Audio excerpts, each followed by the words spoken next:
Hello guys, this is Gene. Welcome to 119 Woodworks. And now I want to show you my drill press. This is my Fujima 13mm 5-speed drill press. And it's the perfect sample of a tool in which you get what you paid for. Okay, so this is the cheapest, probably the cheapest drill press in the market. You can buy this brand new at around 5,000 bucks, maybe less. I bought this during the summer sale around 4,500. Yeah, I think. So that's very cheap for a drill press, for a 13mm drill press. And with that, you get a drill press that is 5-speed and has a 250-watt motor. It's made in China, of course, and it's small, so it's compact. You can use it in small spaces.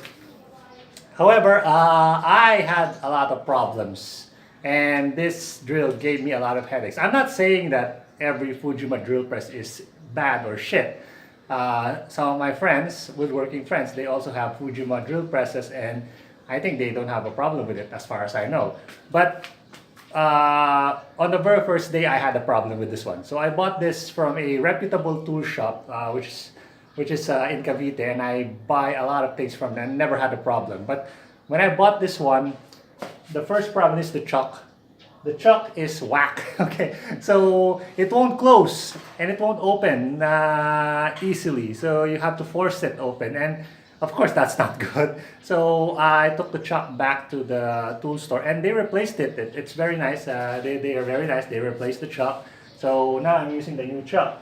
And I was so excited in using this, and I've used it for like maybe a few days, and there's no problem with it. So I said, well, it's okay. I got a nice drill press, and then I moved to this new shop here in Caloocan, very far from Cavite, and then the problems started to start in this drill press. So the first problem is the switch. The switch broke down. Okay, so like for the second, I just used it twice, and then the switch just went dead. It just went dead. I don't know why it just went dead.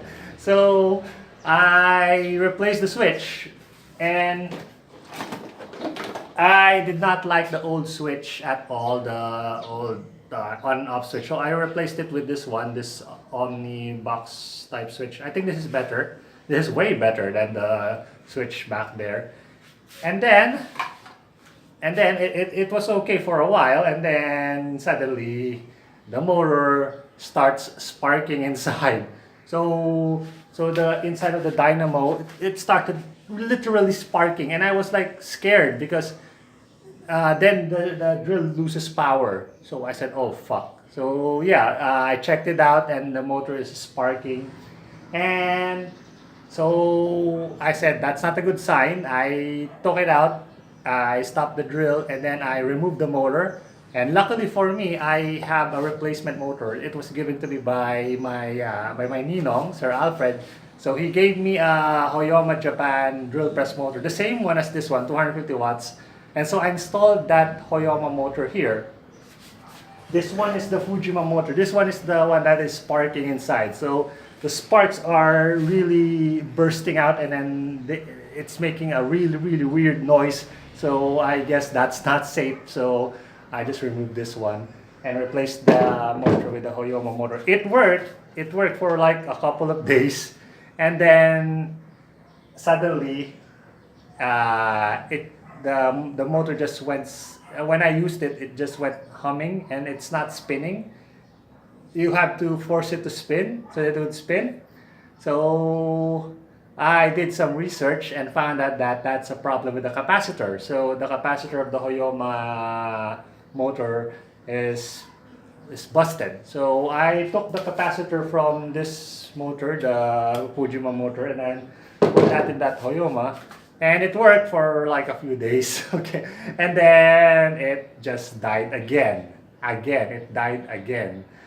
So these are the capacitors that it's easy to replace. These are the capacitors inside, and they look really cheap. And they're from China, I think. So they look really cheap. So I went to Deco in Cubao. I bought a new capacitor, a new 6 microfarad capacitor, which is better quality than the old one, and it's bigger, and it's used for washing machines. I put that there, and it works well now. So that's problem solved. So now the machine, the whole drill press is working well. Yeah, it's working well. I can drill holes. I can use Forstner bits. I can sand. So yeah, it's not working. But it took me a few modifications, actually a lot of modifications, and I spent a few hundred pesos. The capacitors, a few hundred pesos, and I'm lucky because I have a spare motor. If I don't have a spare motor, I would have had to had this rewinded, and that's very expensive. So yeah, it gave me a lot of headache. I can use it now, but it did give me a lot of headache. Now, recommendations. Would I recommend Fujima? Based on my experience, no. No. Okay. So maybe it would work for you, but it did not work for me. So if you have the chance to find second-hand drill presses, those made in Japan, those big ones, 16 millimeter and made in Japan drill press, those are really good. Those are really, really good. You can also find some surplus drill presses from surplus yards, and you can restore them, put a new motor, and you can use them for like a lifetime. So yeah, and those are much better alternative than cheap drill press like this Fujima. But anyway, it's an experience, and I enjoyed it. I enjoyed it. I use it a lot, so I think, yeah, I think I will be using this for maybe a few more years, maybe before I replace it. Who knows? All right, so that's it. So thank you so much for watching. And again, this is Gene.